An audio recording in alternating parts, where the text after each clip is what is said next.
Hello students. तो अब तक अपन पढ़ चुके हैं oxidation reaction, reduction reaction.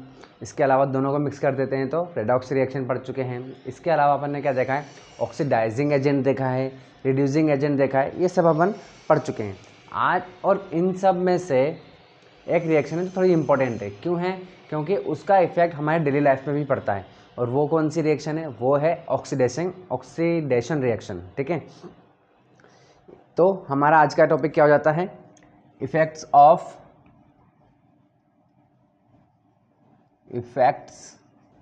Of oxidation in everyday life.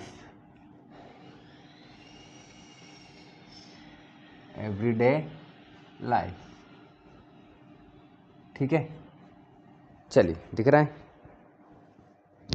दिख रहा है। चलिए भाई,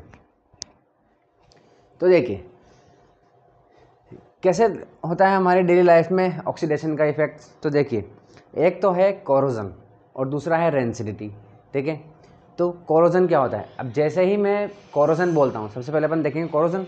तो जैसे ही मैं कोरोजन बोलता हूँ तो बच्चे दिमाग में क्या लेके आते हैं? दिमाग में सिर्फ एक ही चीज़ लेकर के आते हैं, वो है आयरन पे जंग लगना। ठीक है, जबकि ऐसा नहीं है। आयरन पे जंग लगना, वो जो ब्राउनिश कलर की, रेड ब्राउनिश कलर की जो लेयर जम जाती है वो, या फिर कॉपर के ऊपर ग्रीन कलर की लेयर जम जाना, या फिर सिल्वर के ऊपर ब्लैक कलर की कोटिंग जम जाना। ठीक है, इन सभी को कोरोजन कहते हैं। यानी कि अगर मैं कोरोजन बोल रहा हूँ तो आपको दिमाग में क्या लेकर के आना है? आपको इमेजिन करना है, ये इमेजिनेशन करनी है कि कोई भी मेटल है वो एनवायरनमेंट में जो गैसेज हैं उनसे और मॉइस्चर से रिएक्ट करके ये अपने ऊपर एक लेयर बना रही है, एक लेयर को जमा रही है। ठीक है, इस प्रोसेस को ही कोरोजन कहते हैं। ठीक है, अब अगर आपको दिमाग में फिक्स लेकर के आयरन को लेकर के आना है, कॉपर को लेकर के आना है, या सिल्वर को लेकर आना है, तो देखिए कब लेकर के आना है। अगर मैं कहता हूँ रस्टिंग, तब आप सिर्फ और सिर्फ आयरन दिमाग में ला सकते हैं और दूसरा मेटल दिमाग में नहीं ला सकते। रस्टिंग का मतलब ही है जंग लगना लोहे के ऊपर। समझ में आ गई बात? चलिए, इसी तरीके से अगर मैं कहता हूँ पैटिना, तो आपके दिमाग में सिर्फ और सिर्फ कॉपर आना चाहिए। कॉपर के ऊपर जमती हुई, धीरे धीरे जमती हुई ग्रीन लेयर, इसी को दिमाग में लेकर के आना है। बात समझ में आ गई? पैटिना बोलते ही आपको कॉपर दिमाग में लेकर के आना है। बात समझ में आ गई? उसके ऊपर ग्रीन लेयर लेकर के आनी है दिमाग में, और कोई मेटल आप दिमाग में नहीं ला सकते। इसी तरीके से अगर मैं कहता हूँ टार्निशिंग, तो आपके दिमाग में क्या आना चाहिए? आपके दिमाग में आना चाहिए सिल्वर के ऊपर ब्लैक कलर की धीरे धीरे जमती हुई कोटिंग। इसके अलावा आप कोई और दिमाग में नहीं ला सकते हैं। समझ में आ गई बात? चलिए, तो आयरन पे जंग लगना रस्टिंग, कॉपर पे लगना पैटिना, और सिल्वर के ऊपर लगना टार्निशिंग। और अगर हम पूरे मेटल की बात कर देते हैं, कोई सा भी मेटल, तो कोरोजन। मेरे ख्याल से आपको बात समझ में आ गई होगी। सबसे पहले देखते हैं अपन रस्टिंग। ठीक है, रस्टिंग क्या है भाई? आयरन के ऊपर जंग लगना। ठीक है, अभी कैसा लगता है? तो देखिए, जब आयरन, ठीक है, रिएक्ट करता है किससे? एनवायरनमेंट में जो गैस होती है, बट इसके लिए कौन सी स्पेसिफिक गैस है? ऑक्सीजन। ठीक है, ये ऑक्सीजन से रिएक्ट करता है। इसके अलावा मॉइस्चर यानी कि वाटर, जब ये इनसे रिएक्ट करता है तो क्या बनाता है? तो ये बनाता है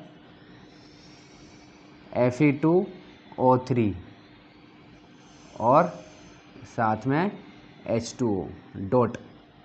इसे बोलते हैं हम रस्टिंग या रस्ट या फिर जंग। समझ में आ गई? जो कि क्या होता है? रेड ब्राउनिश कलर का होता है, ब्राउनिश कलर का होता है। ठीक है, ये जो जंग है, जो रस्ट है, ये आयरन के लिए बहुत ही ख़राब है, बहुत ही डेंजरस है। क्यों है? हानिकारक है, हार्मफुल है। क्यों है भाई? क्योंकि ये क्या करता है? जंग को या लोहे को, जंग जो है वो धीरे धीरे ख़त्म कर देता है। क्यों? क्योंकि देखिए, जैसे इस पर जंग लगेगा, ठीक है ना, तो इसकी जो लेयर है वो लेयर बहुत ही लूज़ होती है। इसको अगर आपने थोड़ा झटका दिया जिसमें वो हट जाएगा, यानी कि हट गया, इसका मतलब क्या, वो जो लेयर थी वो लेयर, अच्छा चलिए, वो जो लेयर थी वो साथ में क्या लेके गई, वो आयरन को भी लेकर के चली गई। फिर जब नई लेयर आई है उस पर भी जंग लगेगा, फिर वो हट जाएगी, हवा से उड़ जाएगी मान लीजिए, ठीक है ना। तो हट गई तो साथ में लेकर के चली गई आयरन, फिर इस तरीके से वो धीरे धीरे धीरे धीरे क्या कर देती है, आयरन को ख़त्म कर देती है। ये जो ब्राउनिश रेड कलर की, जो रेड ब्राउनिश कलर की जो लेयर होती है, उसका फॉर्मूला अगर मैं आपसे पूछूं तो वो ये है Fe2O3। बात समझ में आ गई, Fe2O3 और H2O साथ में। तो मेरे ख्याल से आपको रस्टिंग समझ में आ गई होगी।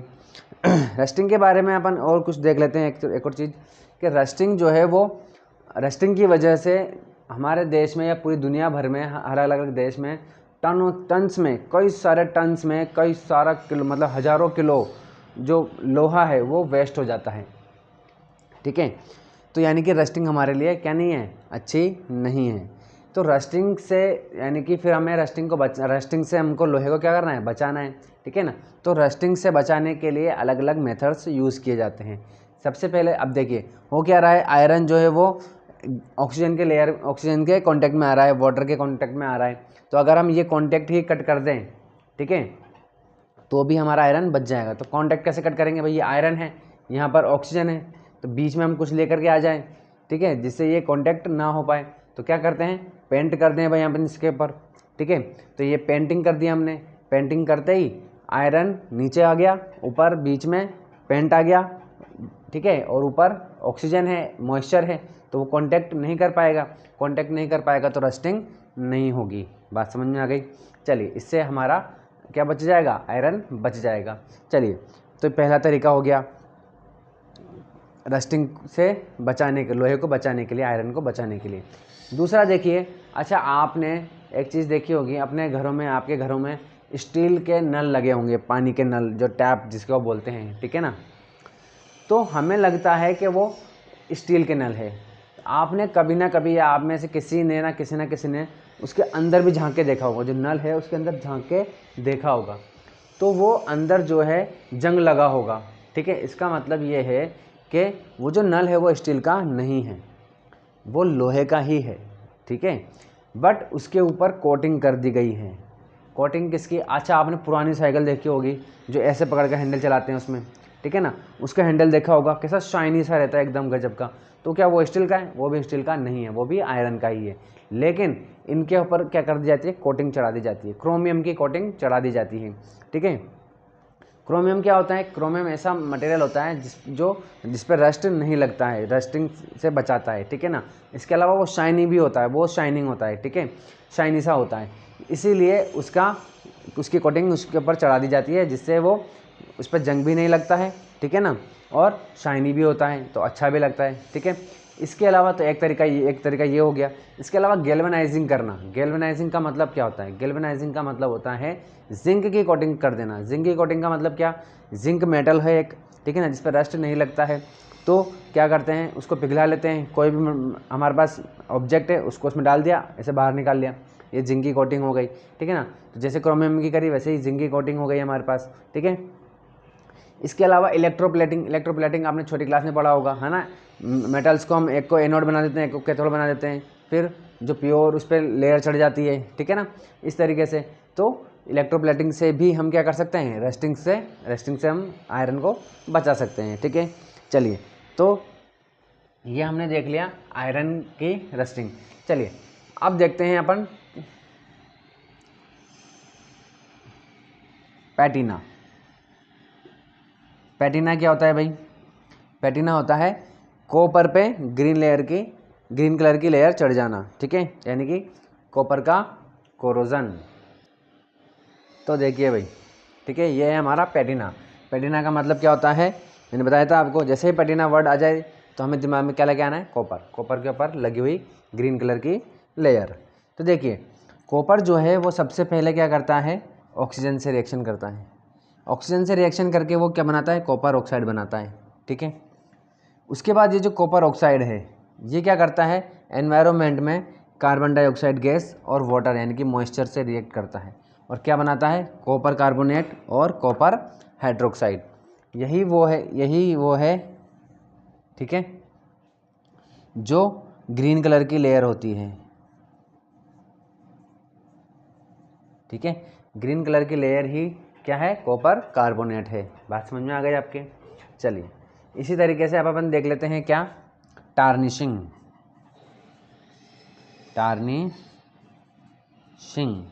टार्निशिंग का मतलब क्या, टार्निशिंग का मतलब है सिल्वर के ऊपर ब्लैक कलर की कोटिंग। हाँ जी, तो ये है हमारा सिल्वर। ठीक है, तो सिल्वर जो है तो किससे रिएक्ट कर रहा है, हाइड्रोजन सल्फाइड गैस। ये क्या होती है, गैस होती है। ठीक है, गैस है। तो सिल्वर हाइड्रोजन सल्फाइड गैस से रिएक्ट करता है और ऑक्सीजन से रिएक्ट करता है। क्या बनाता है, सिल्वर सल्फाइड और वाटर। तो ये जो सिल्वर सल्फाइड है यही ब्लैक कलर की कोटिंग होती है। ठीक है, ये ब्लैक लेयर होती है या कोटिंग होती है। बात समझ में आ गई। तो वो जो सिल्वर के ऊपर ब्लैक कलर की कोटिंग है उसी को जो फॉर्मूला है वो ये है, ये AgS, सिल्वर सल्फाइड। तो जब भी आपको सिल्वर सल्फाइड दिख जाए या कभी सुनाई दे जाए तो आपको इमेजिन करना है कि वो जो ब्लैक कलर के लेयर है उसको अगर अपन निकाल भी देंगे तो वो जो ब्लैक कलर के आपने लेयर आपने हाथ में ली है वो उसका फॉर्मूला क्या है, वो है सिल्वर सल्फाइड। ठीक है, चलिए तो आपको याद है जब अभी मैंने जब कोरोजन की डेफिनेशन बताई थी, मैंने क्या कहा था कि कोरोजन क्या होता है, कोरोजन है जब कोई भी मेटल एनवायरनमेंट की गैसेस बोला था मैंने, क्या बोला था, गैसेस। ठीक है ना, तो क्यों बोला था वो गैसेस, क्योंकि देखिए आप आयरन जो है वो ऑक्सीजन से रिएक्शन कर रहा है, यहाँ पर देखिए copper oxide carbon dioxide gas से रिएक्ट कर रहा है, यहाँ पर ये हाइड्रोजन सल्फाइड से। तो गैसेस जो है वो चेंज हो रही है, इसीलिए अलग अलग गैसेस से रिएक्ट, अलग अलग मेटल अलग अलग गैसेस से रिएक्ट करते हैं और अलग अलग लेयर बनाते हैं, उसी को अपन कोरोजन कहते हैं। तो मेरे ख्याल से आपको इफेक्ट्स तो इफेक्ट पढ़ रहे थे अपन, तो आप देख रहे हो कि इफेक्ट ऑक्सीडेशन की वजह से हमारी लाइफ में बहुत सारे नुकसान हो रहे हैं। रस्टिंग हमारे लिए कोई अच्छा नहीं है। ठीक है ना, पैटिना ये भी ख़राब है। ठीक है ना, हमारे कॉपर को क्या करता है, ख़राब करता है। आपको क्या अच्छा लगता है कि सिल्वर काली पड़ जाए, नहीं ना, आप चाहते हो कि वो हमेशा चमकती रहे, तो काली पड़ जाना वो भी हमारे तरीके से नुकसान है। ठीक है ना, तो इस तरीके से हमारे डेली लाइफ में ऑक्सीडेशन की वजह से क्या हो जाता है, नुकसान होता है, हमें इफ़ेक्ट पड़ता है, हमारे घर की जो चीज़ें हैं वो ख़राब होती हैं। ठीक है ना, लेकिन मैं आपको बता दूं एक एक्सेप्शन भी है। हम देख रहे हैं कि रस्टिंग की वजह से, कोरोजन की वजह से, ठीक है, अच्छा मैं ना एक टॉपिक डालना भूल गया, ये वाला कोरोजन। ठीक है, क्योंकि कोरोजन के बाद अपन पढ़ेंगे क्या, रेंसिडिटी। ठीक है, चलिए तो आप देख रहे हो कि कोरोजन की वजह से कितनी सारी हमें नुकसान, कितना सारा नुकसान उठाना पड़ता है, इतनी महंगी चीज़ है सिल्वर, वो भी ख़राब हो जाती है। ठीक है ना, तो नुकसान उठाना पड़ रहा है। लेकिन एक मेटल ऐसा भी है जो क्या होता है, जिसके ऊपर अगर जिसका कोरोजन होता है अगर, तो वो और ज़्यादा स्ट्रॉन्ग हो जाता है। ठीक है, वो है एल्यूमिनियम। एल्यूमिनियम कैसा है, एल्यूमिनियम के ऊपर अगर कोरोजन हो जाता है तो वो जो कोरोजन की लेयर जम जाती है एल्यूमिनियम के ऊपर, वो बहुत स्ट्रांगली इसके ऊपर चिपक जाती है। ठीक है ना, इस तो वो क्या करती है उसको, और जो बाहर की जो ऑक्सीजन है, मॉइस्चर है, उससे कांटेक्ट में आने से अगली जो नेक्स्ट लेयर है एल्यूमिनियम की, उसको उससे कांटेक्ट में नहीं आने देती है, यानी कि आगे का वो रस्टिंग रोक देती है। समझ रहे हो, जैसे कि मान लीजिए कि ये एल्यूमिनियम है, ठीक है ना, इसके ऊपर की लेयर है, ठीक है, इसके ऊपर ये क्या हो गया, कोरोजन हो गया। ठीक है, ये कोरोजन हो गया। अब ये से चिपक गई है अच्छी तरीके से, ये गजब की चिपक गई है। ठीक है, तो ये हट नहीं रही है, हट नहीं रही है तो क्या होगा, अब यहाँ पर जो गैसेज है, ठीक है ना, वो मॉइस्चर है। ठीक है, तो ये जो नेक्स्ट वाली लेयर है, यहाँ की जो लेयर है, उससे कांटेक्ट में नहीं आ पाएगी, तो इसका कोरोजन नहीं होगा। तो इसका मतलब ये है कि एल्यूमिनियम के लिए जो कोरोजन है वो अच्छा है, ठीक है, वो उसको ख़राब नहीं और ज़्यादा ख़राब आगे अंदर नहीं होने देता। जबकि आयरन के केस में क्या होता है, ये जो रस्ट है ये हट जाता है, ये हट जाएगा, फिर जो नई लेयर है वो फिर से रिएक्ट करेगी और फिर वो भी हट जाएगी। इस तरीके से धीरे धीरे धीरे धीरे ये ख़त्म होता चला जाता है। लेकिन एल्यूमिनियम के केस में ऐसा नहीं होता। ठीक है, चलिए अब ये तो देख लिया हमने कोरोजन। अब देखते हैं एक और है, हमारे खाने पीने की चीज़ों में भी ऑक्सीडेशन हो जाता है।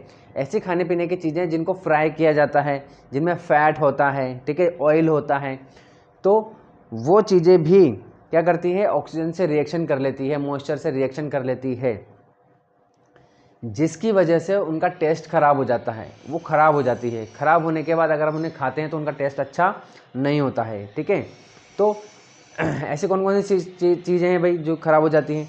जैसे कि आपने देखा होगा, आप चिप्स का पैकेट खाते हैं, कुरकुरे लाते हैं, वो फूला हुआ रहता है। हम क्या बोलते हैं अक्सर कि इसमें चिप्स से ज़्यादा तो हवा भरी हुई है, लेकिन उसमें हवा नहीं भरी होती। उसमें क्या होती है, नाइट्रोजन गैस भरी होती है।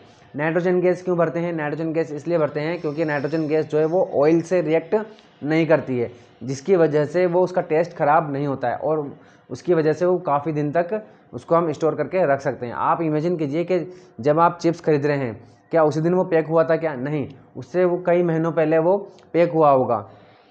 फिर कहाँ से कहाँ जहाँ वो बना है वहाँ से, फिर वो दुकानदार से, होलसेलर के पास, फिर रिटेलर के पास, फिर आपके पास पहुँचता है। तो इसमें बहुत टाइम लगता है।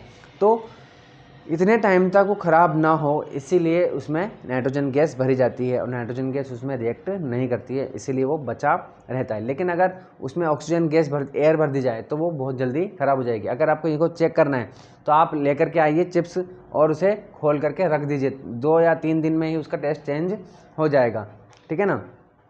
इसका मतलब क्या है, अपन पढ़ रहे हैं रैंसिडिटी। ठीक है, मैं यहाँ लिख देता हूँ अलग से टॉपिक, रैंसिडिटी। ठीक है, तो रैंसिडिटी का मतलब है ऐसा फूड जो क्या होता है, जिसमें ऑयल या फैट होता है, वो क्या करता है, ऑक्सीजन से मॉइस्चर से रिएक्ट करके क्या कर लेता है, वो उसका टेस्ट ख़राब हो जाता है। इसी प्रोसेस को हम रैंसिडिटी कहते हैं। अगर मैं आपसे कहूँ कि जो चपाती है, रोटी है ना, उसमें वो तेल नहीं लगा होता, अगर हम तेल नहीं लगाएं, ठीक है ना, ऑयल नहीं लगाएं या फ्राई नहीं करें या घी नहीं लगाएं और ऐसे ही रख दें उसको, तब भी वो ख़राब हो जाती है।